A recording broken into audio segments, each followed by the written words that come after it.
जय हिंद साथियों, FinIS के यूट्यूब चैनल पे आप लोगों को स्वागत है।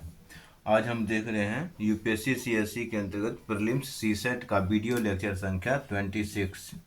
ठीक है, आज जो है परसेंटेज हम स्टार्ट कर रहे हैं।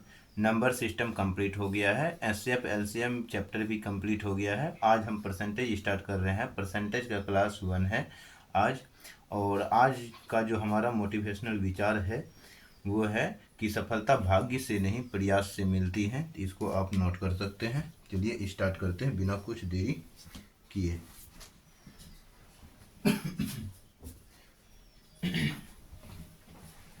तो इसको अब हम हटा देते हैं, जगह बन जाएगा। और लिखना शुरुआत करते हैं।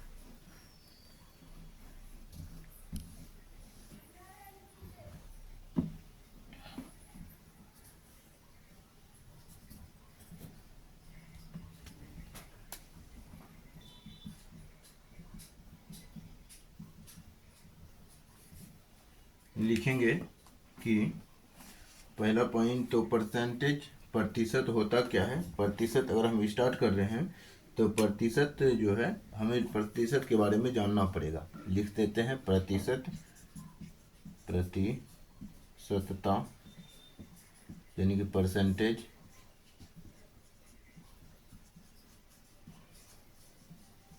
परसेंटेज यहाँ पे फर्स्ट पॉइंट में लिखेंगे, स्टार पॉइंट भी दे करके लिख सकते हैं कि प्रतिशतता। प्रतिशतता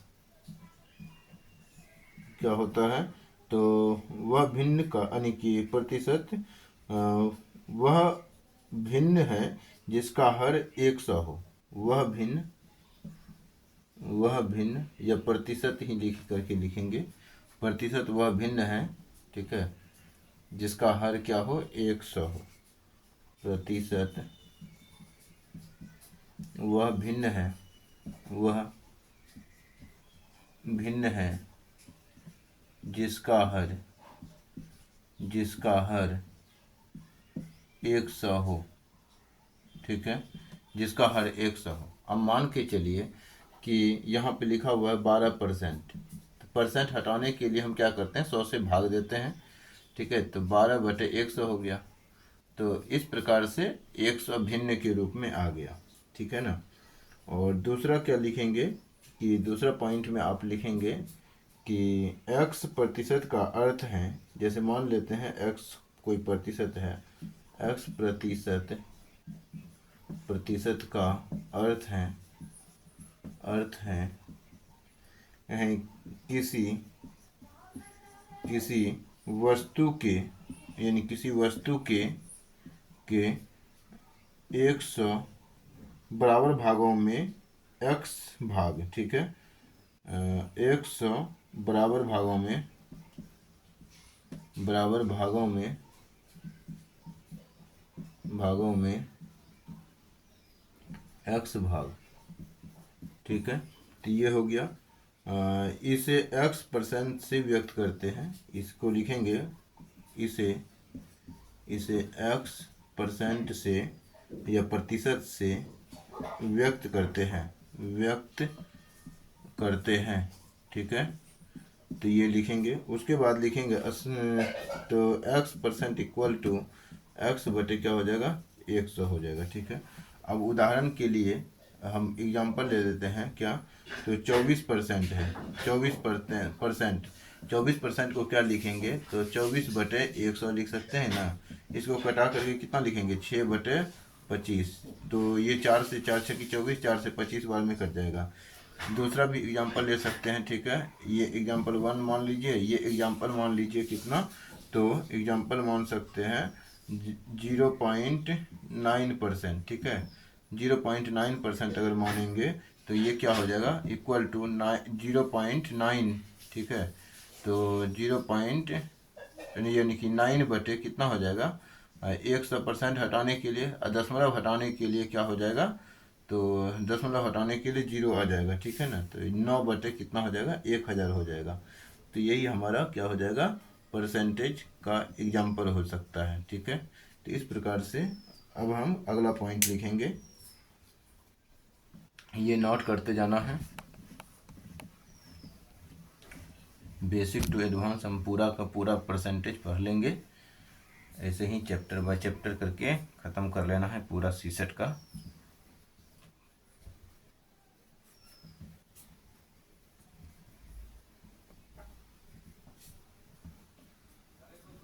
अगला क्वेश्चन हम क्या लिखेंगे? अगला क्वेश्चन लिखेंगे, मतलब क्वेश्चन नहीं, अगला पॉइंट लिखेंगे। अभी क्वेश्चन की बात नहीं करेंगे। भिन्न, ठीक है, भिन्न मान के चलिए x/y को प्रतिशत में व्यक्त करने का सूत्र, को प्रतिशत में व्यक्त करने का सूत्र। तो यहाँ पे हम क्या लिखेंगे? x/y है, इसको प्रतिशत में व्यक्त करने का सूत्र जो होगा x/y equal to x/y into प्रतिशत में व्यक्त कर रहे हैं, प्रतिशत में व्यक्त करने के लिए 100 से गुना करते हैं, तो 100 अब हो गया ये परसेंटेज। ठीक है, तो उदाहरण के लिए, उदाहरण हम मान लेते हैं कि यहाँ पे जो है 25/32 है। ठीक है, इसको प्रतिशत में व्यक्त करना है, तो प्रतिशत में व्यक्त करने के लिए हम क्या कर लेंगे? 32/25 कर लेते हैं। ठीक है, तो ठीक रहेगा। 32/25 है, इसको प्रतिशत में व्यक्त करना है, तो हम यहाँ पे क्या करेंगे? 32/25 गुना 100 लिख देंगे। ठीक है, ये परसेंटेज में हो गया। इसको कटाएंगे तो 25 चौके 100, 4 बार में, तो 32 गुना 4 लिख करके क्या लिखेंगे? उतना परसेंटेज में 4 दूनी 8, 4 तिया 12, 128% हो गया हमारा इसका आंसर। ठीक है, तो भिन्न को हम कैसे प्रतिशत में बदलते हैं?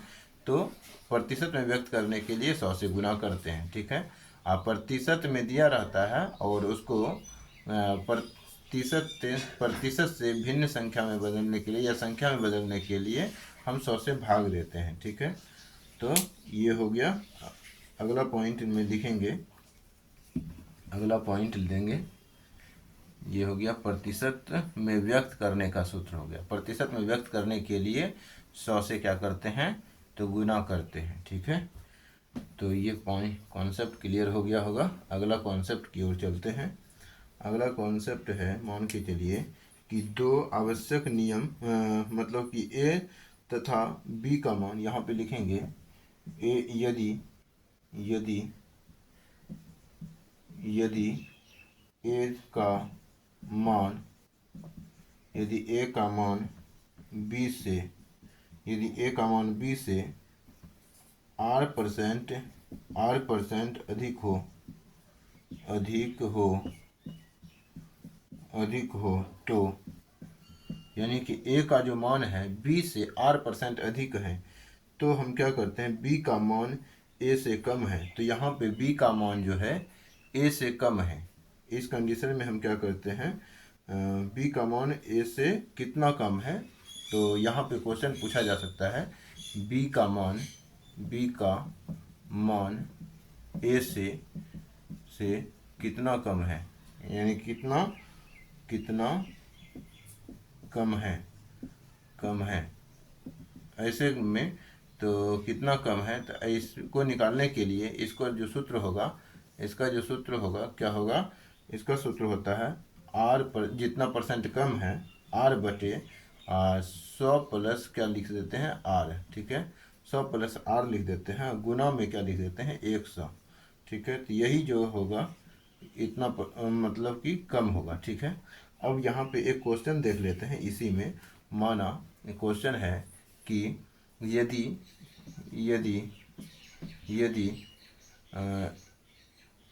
ए का मान जो है, यानी कि ए का मान, यानी कि यदि कुछ मान लेते हैं, यदि ए का मान यदि ए बराबर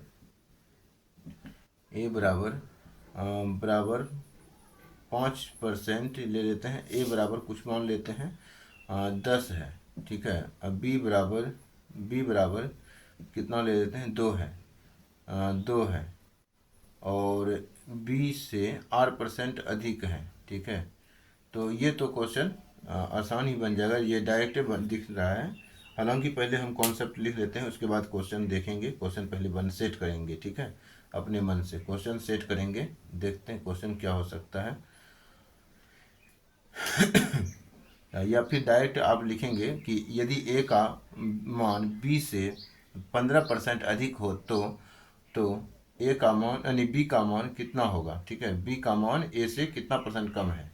तो ये भी हम क्वेश्चन लिख सकते हैं। क्वेश्चन अगर लिखना हो, यदि यदि ए का मान बी से 115% यानी या 15%, बी का मान 15% अधिक हो तो तो तो बी का मान ए से कितना कम है, कितना प्रतिशत कम है, ठीक है, कम है। ये निकाला गया। अब मतलब ये क्वेश्चन पूछा गया था, इस क्वेश्चन को बनाने के लिए यही सूत्र का प्रयोग करेंगे।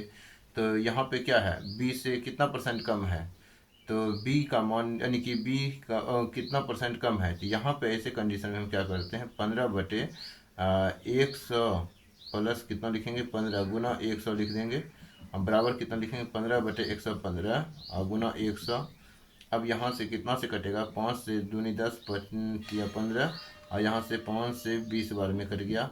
तो यहाँ पे कितना हो जाएगा, 20 गुना 15 करेंगे, अब तो कटेगा नहीं, तो 20 गुना 15, 15 गुना 2 तो 30 हो जाएगा, 300 हो गया बटे 23, ठीक है। तो 23 से भाग लगा देंगे, 23 से भाग लगा देंगे 300 में एक बार में, तो 23, और यहाँ 7 बचेगा 0, 23 या 69, 3 होगा 6 9, ठीक है। तो यहाँ पे बचेगा 1, तो इसका मान जो आएगा कितना आ जाएगा, इसका मान आ जाएगा 13 पूर्णांक, ठीक है, 1 पूर्णांक। इसको कैसे लिखते हैं, 1 मिनट, हम थोड़ा दिमाग से स्किप हो गया है। 2 7 और यहाँ पे 2 3 6 यहाँ लिखेंगे, 3 पूर्णांक 1/2, 3 दूनी 6 7, ठीक है।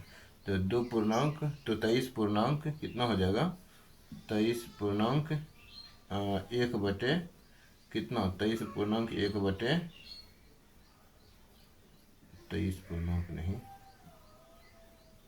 1 मिनट कुछ स्किप हो रहा है, मतलब कुछ दिमाग से निकल रहा है।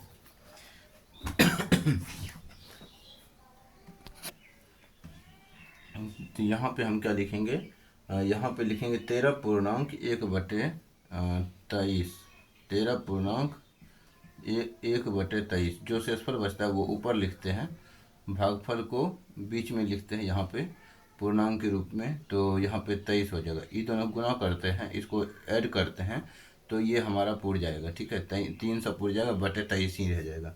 तो यही हमारा आंसर हो जाएगा, ठीक है। तो अगला हम देख लेते हैं, अगला कॉन्सेप्ट क्या है। तो यहाँ पे b का मान कितना कम है, तो ये देखें।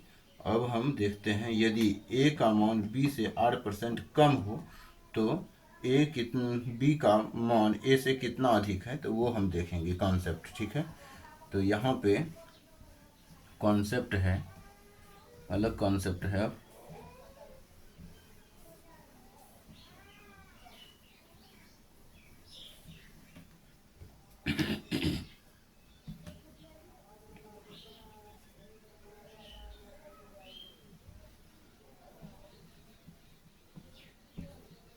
अलग स्टार पॉइंट देंगे और लिखेंगे, यदि a का मान b से 8% कम हो तो b का मान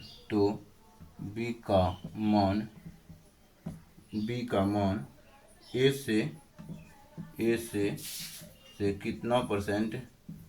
कितना परसेंट या प्रतिशत ही लिख देते हैं, कितना प्रतिशत अधिक है, ठीक है, कितना परसेंट अधिक है। यहाँ पे कौन अधिक की बात हो रहा है, तो बी जो है अधिक है, तो बी कितना परसेंट अधिक है, तो ये क्वेश्चन पूछा जाएगा, ठीक है, ऐसा क्वेश्चन पूछा जाता है। तो हम क्या करते हैं, तो ऐसे प्रश्न को बनाने के लिए हम क्या करते हैं, r बटे लिखते हैं 100 माइनस, यहाँ अधिक निकालना है तो माइनस आर करते हैं और गुना 100 करते हैं, ठीक है। तो यही परसेंट जो होगा वो बी का मान इतना परसेंट अधिक होगा ए से। तो ये हो गया कितने परसेंट में, ठीक है। तो क्वेश्चन है, मान के चलिए यदि यदि ए का मान बी से 25% कम है या कम हो तो बी का मान ए से कितना प्रतिशत अधिक है, ठीक है, अधिक है। ये क्वेश्चन पूछा जा रहा है। तो इसी क्वेश्चन पे हम सेट कर दिए, मतलब इसी कॉन्सेप्ट पे क्वेश्चन सेट कर दिए। तो अब हम इस क्वेश्चन को बनाएंगे तो क्या करेंगे, यहाँ पे करना होगा 25/100 माइनस 25 गुना कितना, तो 100, ठीक है। तो बराबर ये परसेंटेज में निकल गया, ये परसेंटेज में होगा बराबर। यहाँ पे कटाएंगे तो अब देखेंगे पहले 25/75 हो जाएगा गुना 100। तो ये 25 चौके और यहाँ 25 या 75 हो जाएगा। यहाँ पे 25 चौके 100/3 हो गया, ठीक है। तो 33 पूर्णांक कितना हो जाएगा, 3 से 33 बार में कटेगा, 33 पूर्णांक 1/3, 33×99 100/3, ठीक है। तो यही हमारा आंसर हो जाएगा, ठीक है। यही हमारा आंसर हो जाएगा इस क्वेश्चन का। मतलब कि बी का मान ए से कितना प्रतिशत अधिक है, तो 33.1/3% अधिक है। ये प्रतिशत में निकला, ठीक है, ये प्रतिशत में निकलेगा।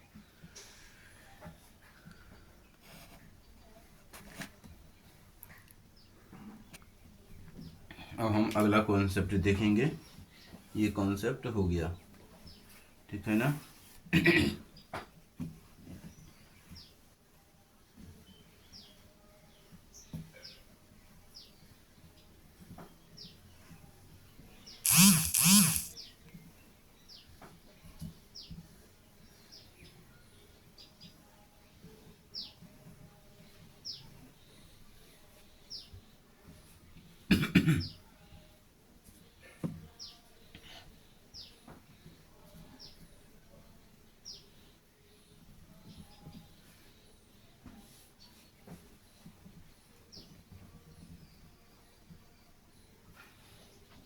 लिखेंगे क्वेश्चन, यानी क्वेश्चन नहीं, अभी कॉन्सेप्ट ही पढ़ना है आज जो है कॉन्सेप्ट ही पढ़ना है। कॉन्सेप्ट है, स्टार पॉइंट में कॉन्सेप्ट को पढ़ेंगे। लिखेंगे किसी वस्तु के भाव में किसी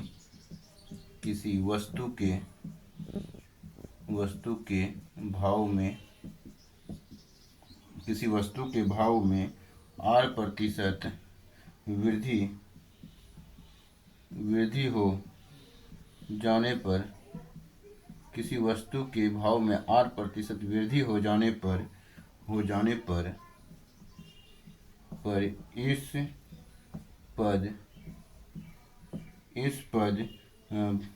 इस पद खर्च, यानी इस पर खर्च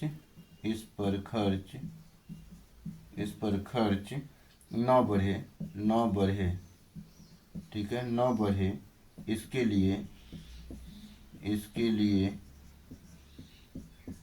लिए वस्तु की खपत में कमी, इसके लिए वस्तु की कीमत में, यानी कि वस्तु की खपत में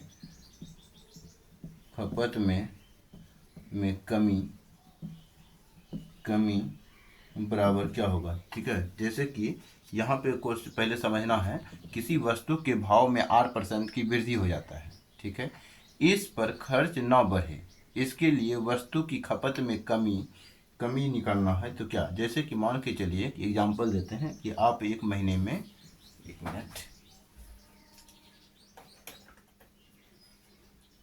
आप जो है एक महीने में जो है मान के चलिए कि 10 पेन यूज करते हैं, 10 पेन, ठीक है, 10 पेन यूज करते हैं। अब ये क्या होता है, ये जो होता है 5 रुपया में देता है। मान के चलिए एक पेन 5 रुपया में देता है और एक महीने में 10 पेन यूज करते हैं, तो मान के चलिए 50 रुपया यूज करते हैं। अब ज़रा ध्यान देने वाली बात है कि इसमें जो है कितना % की वृद्धि हो जाता है। तो मान के चलिए कि कितना परसेंट मान लेते हैं, 10% या 15% की वृद्धि हो जाता है। तो 15% की वृद्धि हो जाता है तो पाँच यहाँ पे मान के चलिए 5 जो है ये दाम बढ़ करके मान के चलिए कि 100% की वृद्धि मान लेते हैं हम, 100% की वृद्धि मान लेते हैं।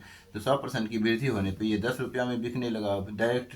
तो यहाँ पे क्या होने लगा, आप 100 पेन, अब जो 100 पेन खरीदेंगे, 10 पेन खरीदेंगे तो 100 रुपया लगेगा। लेकिन यहाँ पे बोला है खर्च ना बढ़े, खर्च ना बढ़े। तो कहने का मतलब है कि कितना वस्तु की कितना खपत में कमी। तो कहने का मतलब अगर हम 5 ही पेन खरीदेंगे तो अब हमें 10 रुपया देना पड़ेगा। तो 10 × 5 = 85 रुपया, तो खपत हमारा नहीं बढ़ेगा। तो कहने का मतलब 5 हमारा कमी, 5 की हम अगर कमी कर दिए वस्तु में तो ये हमारा खपत क्या रहा, नॉर्मल रहा, ठीक है, मतलब वही रहा। तो यहाँ पे वस्तु की खपत में कमी परसेंट निकालना है, ठीक है। तो यहाँ भी 100% की कमी हो जाएगा। तो अब इसको हम देखते हैं, इसका जो कॉन्सेप्ट क्या है, सूत्र क्या है, इसको लिखेंगे, ठीक है।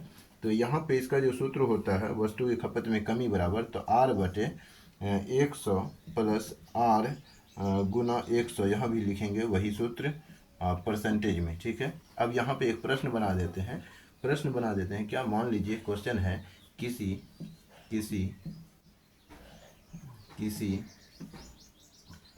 वस्तु के भाव में या फिर मान लेते हैं कि कलम के भाव में 8% की वृद्धि हो जाने पर, ठीक है, राम ने, या डायरेक्ट कलम लिखते हैं, वस्तु का ही लिख देते हैं डायरेक्ट, कलम के भाव में कितना, तो 200% की वृद्धि, 200% की वृद्धि हो जाने पर इस पर खर्च न बढ़े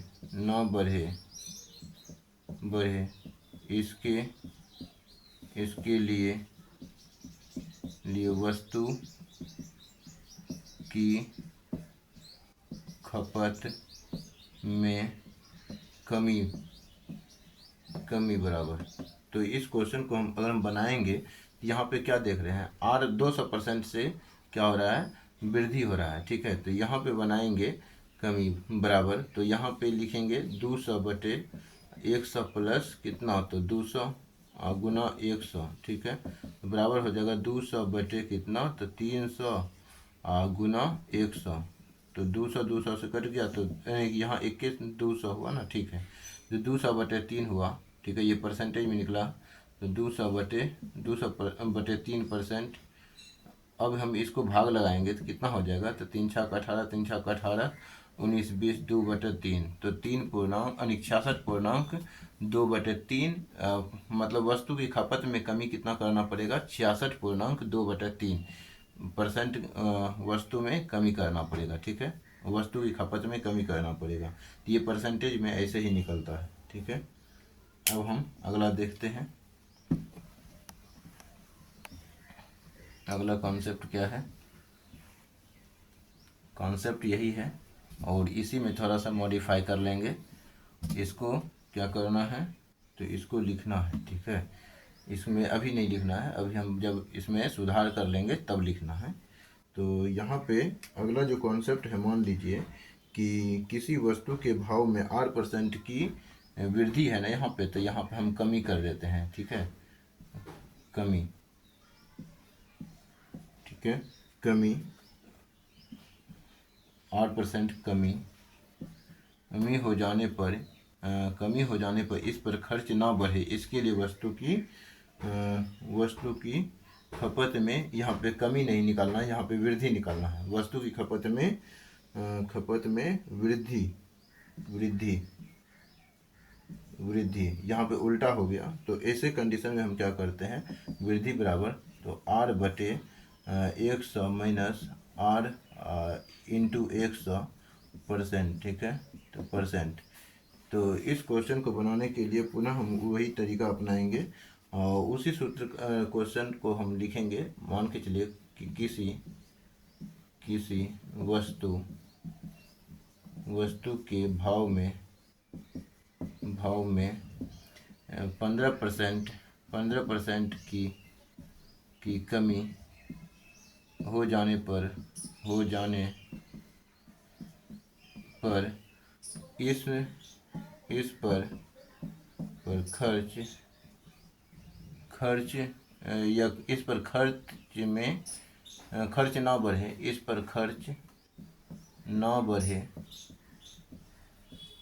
बढ़े इसके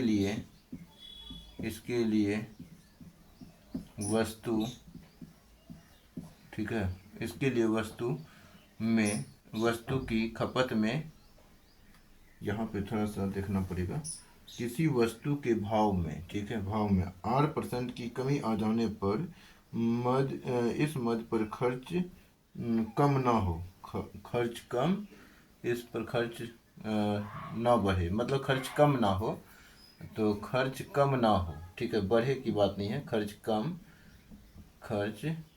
कम ना हो, ठीक है, खर्च कम ना हो तो इसके लिए वस्तु की खपत में वृद्धि बराबर, तो यहाँ पे इस पर खर्च कम ना हो, यहाँ भी लिखेंगे खर्च कम ना हो तो इसके लिए वस्तु की खपत में वृद्धि बराबर क्या हो जाएगा, तो वृद्धि बराबर आर बटे क्या होगा, आर मतलब आर का मान कितना है, आर का मान 15% है, तो 15 बटे 100 माइनस 15 गुना 100, ठीक है, तो यहाँ पे कितना हो जाएगा 15 बटे 85 गुना 100, तो यहाँ पे कितना आ जाएगा, यहाँ से कटाएंगे तो 5 से कटेगा तो 17 बचे 85, ये 20 पंचे 100, तो 20 गुना 20 पंचे 100, 15 दूनी 30 डायरेक्ट लिखेंगे, 300 हो गया बटे 17, तो इसको भाग लगाएंगे, 17 एकम 17, 17 प्लस कितना बचेगा 13, तो 13 17 7 19 से, तो यहाँ पे 17 7 19 से 11 बटे 17 हो जाएगा, ठीक है, तो इतना परसेंट हो जाएगा, ये परसेंट में निकलेगा, ये परसेंट में निकलेगा, ये भी परसेंट में निकलेगा, परसेंटेज में निकलेगा, तो ये भी हमारा परसेंटेज में निकलेगा। तो यही कॉन्सेप्ट है, क्वेश्चन जब देखेंगे वहाँ पे और आसान हो जाएगा चीज़ों को समझना। तो पहले हम कॉन्सेप्ट देख लेते हैं। पहले कॉन्सेप्ट, परसेंटेज को ज्ञात करने का सबसे सटीक कॉन्सेप्ट जो है, कॉन्सेप्ट से अगर हम चलेंगे तो हमारा प्रश्न को सॉल्व करना क्या हो जाएगा, बिल्कुल आसान हो जाएगा, ठीक है ना। तो आज हम इसीलिए सोचे हैं कि आज हम कॉन्सेप्ट की ही चर्चा कर लेते हैं। पहला क्लास जो दूसरा क्लास होता है वो कॉन्सेप्ट आधारित ही होता है, आपने देखा होगा, नंबर सिस्टम का क्लास भी और एचसीएफ एलसीएम का क्लास भी, तो उसमें भी हमने कॉन्सेप्ट की ही चर्चा किया था, ठीक है।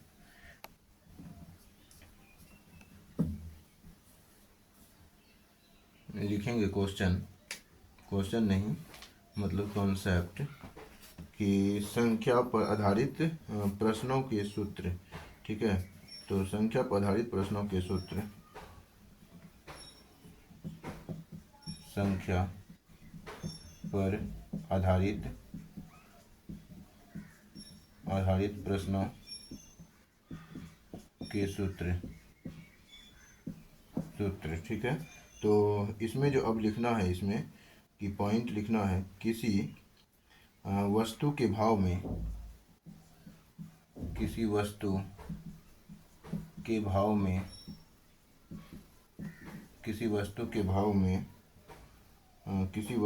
भाव में 8% वृद्धि हो जाने पर, 8% वृद्धि हो जाने पर, किसी वस्तु के भाव में 8% की वृद्धि हो जाने पर खर्च, किसी वस्तु के भाव में 8% की वृद्धि हो जाने पर खर्च न बढ़े, इसके लिए वस्तु की खपत में कमी बराबर। 8% वृद्धि हो जाने पर खर्च ना बढ़े इसके लिए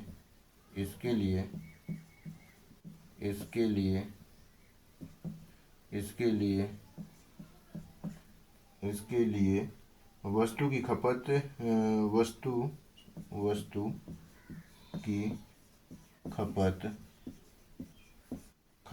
में वृद्धि बराबर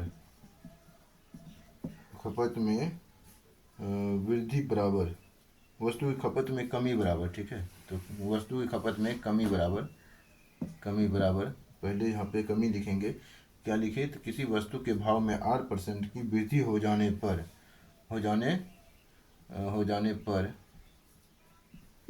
खर्च ना बढ़े इसके लिए वस्तु की खपत में कमी बराबर। क्या हो जाएगा? तो वही सूत्र होगा R/100 प्लस R गुना 100%। ठीक है, तो यही सूत्र हो जाएगा इसमें भी। दूसरा पॉइंट आप इसमें लिखेंगे कि किसी वस्तु के भाव में 1 मिनट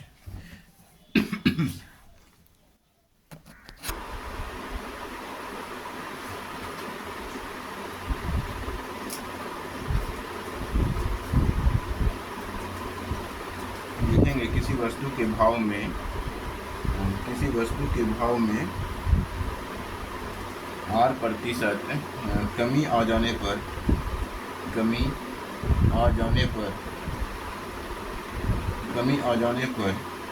इस मद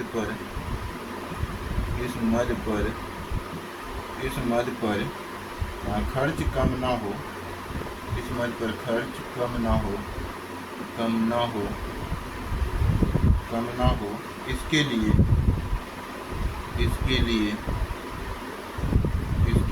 वस्तु की खपत में वृद्धि बराबर वस्तु की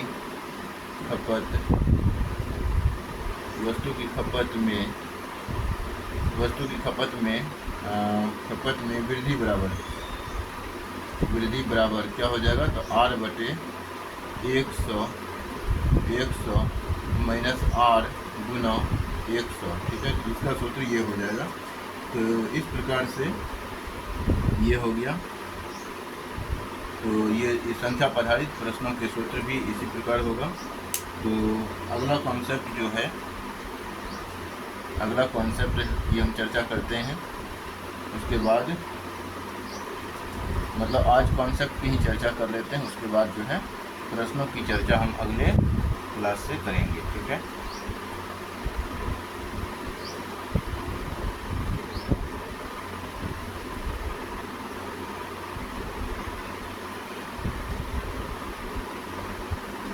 क्वेश्चन लिखने के लिखेंगे जनसंख्या पर आधारित प्रश्नों के सूत्र। जनसंख्या पर आधारित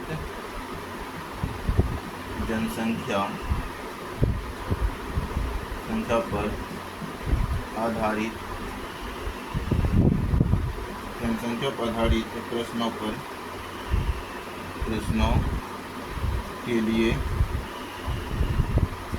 लिए सूत्र। जनसंख्या पर आधारित प्रश्नों के लिए सूत्र। तो माना, यहाँ पे क्या लिखेंगे? माना किसी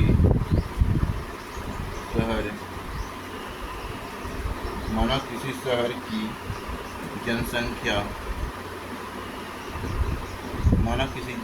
की जनसंख्या P है तथा यह R% वार्षिक दर से बढ़ती है। 8% वार्षिक दर से बढ़ती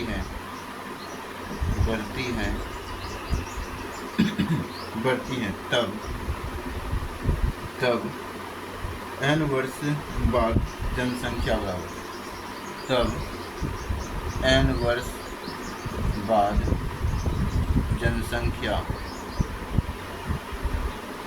जनसंख्या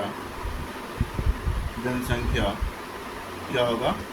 तो जनसंख्या हो जाएगा P into 1 plus R/100 to the power n। ठीक है, तो ये हो जाएगा सूत्र।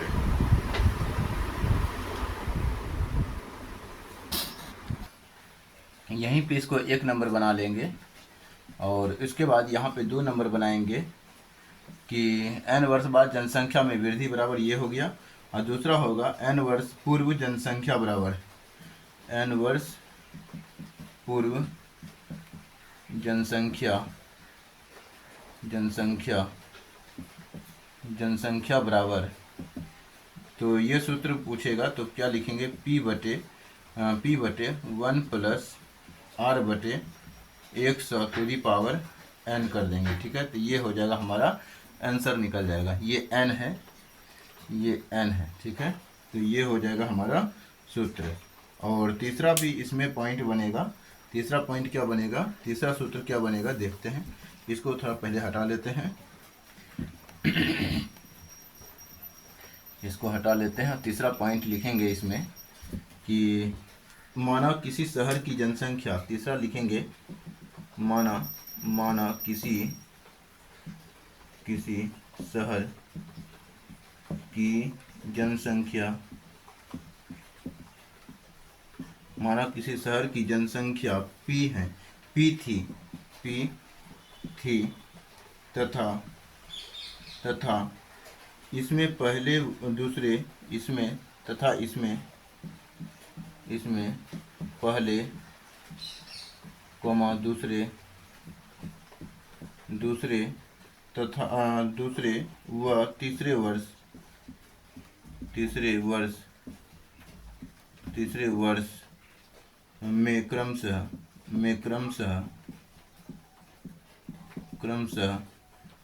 R1% R2% तथा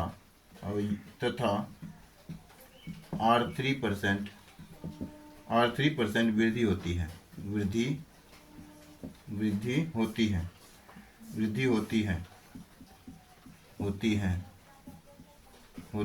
तो 3 वर्ष बाद जनसंख्या, तो क्या लिखेंगे, तब 3 वर्ष बाद जनसंख्या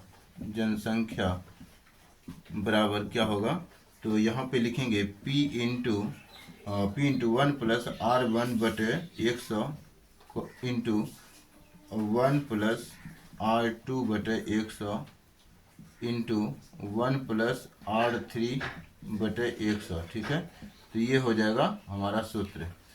तो ये हो गया। अब लास्ट कॉन्सेप्ट है, लास्ट कॉन्सेप्ट को देख करके आज हम सिर्फ कॉन्सेप्ट को ही देखेंगे और उस अगले क्लास में ही हम प्रश्न की चर्चा करेंगे। तो आज लास्ट कॉन्सेप्ट बता करके क्लास को ख़त्म कर देंगे। ठीक है, तो देखिए कॉन्सेप्ट क्या है। जनसंख्या पर आधारित सूत्र हो गया। अब क्या सी क्वेश्चन है, तो मशीनों की अवमूल्यन पर आधारित प्रश्नों के लिए सूत्र। ठीक है, तो लिखेंगे सूत्र, मतलब कॉन्सेप्ट लिखेंगे, मशीनों के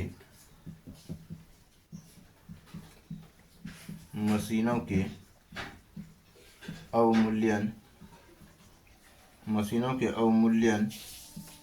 ठीक है, यानी कि मूल्य ह्रास होता है। अवमूल्यन का मतलब अवमूल्यन पर आधारित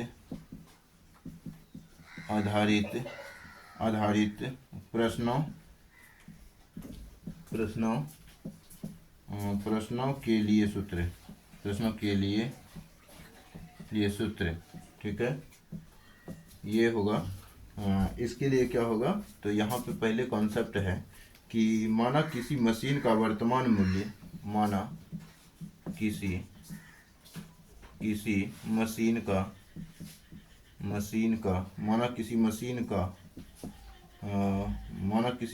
का वर्तमान मूल्य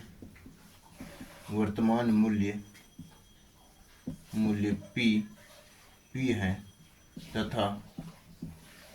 तथा इसके अवमूल्यन की दर 8% वार्षिक है तथा इसके अवमूल्यन